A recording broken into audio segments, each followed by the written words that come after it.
بسم الله الرحمن الرحيم. إنا أرسلنا نوحا إلى قومه أن أنذر قومك من قبل أن يأتيهم عذاب أليم.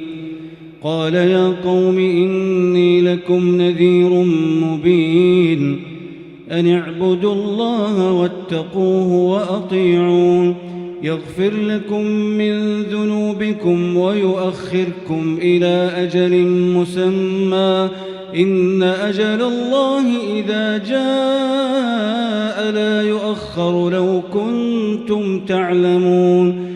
قال رب إني دعوت قومي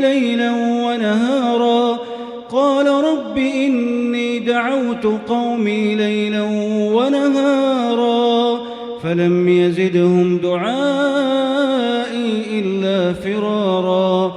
وإني كلما دعوتهم لتغفر لهم جعلوا أصابعهم في آذانهم واستغشوا ثيابهم وأصروا واستكبروا استكبارا. ثم إني دعوتهم جهارا ثم إني أعلنت لهم وأسررت لهم إسرارا. فقلت استغفروا ربكم إنه كان غفارا يرسل السماء عليكم مدرارا ويمددكم بأموال وبنين ويجعل لكم جنات ويجعل لكم أنهارا. ما لكم لا ترجون لله وقارا وقد خلقكم أطوارا. ألم تروا كيف خلق الله 7 سماوات طباقا وجعل القمر فيهن نورا وجعل الشمس سراجا والله أنبتكم من الأرض نباتا ثم يعيدكم فيها ويخرجكم إخراجا والله جعل لكم الأرض بساطا لتسلكوا منها سبلا فجاجا. قال نوح رب إنهم عصوني واتبعوا من لم يزده ماله وولده إلا خسارا ومكروا مكرا كبارا.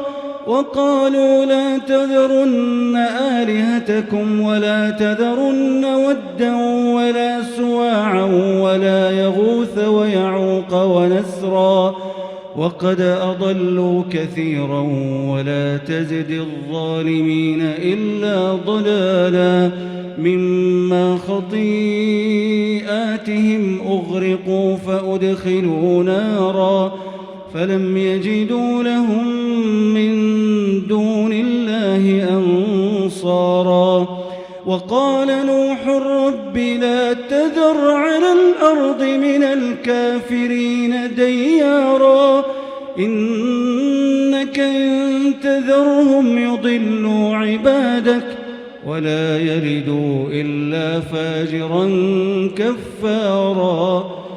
رب اغفر لي ولوالدي ولمن دخل بيتي مؤمنا وللمؤمنين والمؤمنات ولا تزد الظالمين إلا تبارا.